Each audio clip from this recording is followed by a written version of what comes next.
السلام عليكم، مرحبا بكم جميعا. في هذه الحلقة سنتعرف عن المغتصب الحقيقي. قبل اليوم تكلمنا عن انه في معلومات وجدتها استخبارات الدعم السريع من الأسرى انه الكيزان ساعيين لتصوير مشاهد يشوهوا بها سمعة قوات الدعم السريع، والآن تم تصوير أول مشهد ونسبوه لقوات الدعم السريع. لو دار تعرف حقيقة الكيزان كمل الفيديو. داير أوضح بعض النقاط في فيديو الاغتصاب المنتشر في الميديا وفي كل مكان، وهذا الاغتصاب اتهموا به قوات الدعم السريع. أولا هذا المشهد قد يكون تمثيلي وقد يكون حقيقي، ولكن في النهاية تم تنفيذه من قبل أفراد تابعين للكيزان الدواعش، وعندنا دليل واضح جدا حيوضح لكم كل الحقائق. هؤلاء النقرس مدفوع لهم عشان يصوروا هذا المشهد ويشوهوا به سمعة قوات الدعم السريع بغض النظر عن إذا كانت البنت راضية أو لا. بالنسبة للناس اللي بيقولوا المغتصبين تابعين للدعم السريع، أنا دايركم تكملوا الحلقة دي. في نقاط معينة بتثبت إنه أفراد الدعم السريع بريئين من هذه الجريمة البشعة. النقطة الأولى، ما في زول بيصور نفسه أثناء ما هو بيغتصب وفي النهاية ينشر الفيديو عشان يعرفوه. هل دي نقطة كافية بتثبت براءة الدعم السريع؟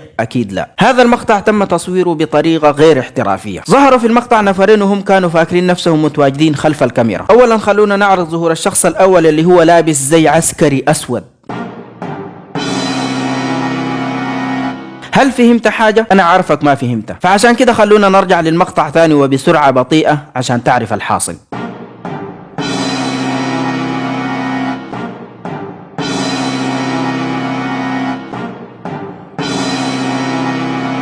لو ما شفت بتاع الزي العسكري رجع الفيديو تاني. في حقائق كثير المجتمع السوداني ما قادر يكتشفها لأنها غير واضحة، لكن دي حقيقة واضحة لأي زول دار يعرف الحق. النقطة الثانية والأخيرة ودي نقطة مهمة جدا، خلونا نعرض المشهد ونرجع تاني.